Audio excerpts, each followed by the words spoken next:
Səni həyat yoldaşının gözündən bilirsən nə saldı? Yalan, xəyanət. Evində gözəl xanımın ola başqa yoldan keçən qadınları üstün tutdun.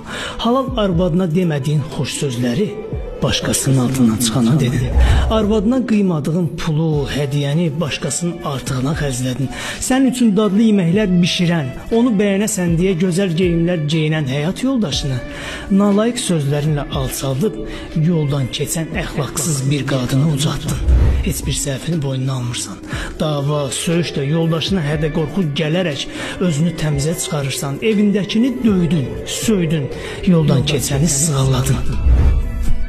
Xanım pasiyentlərinə seanslarımda belə görürəm ki, əgər 10 qadından ikisi vəfasız və sədaqətsizdirsə, 10 kişidən 7-si xəyanətkardır. Bir qadının pis yola düşməsinə də, kimsəsiz qalmasına da səbəbkar məhz kişidir.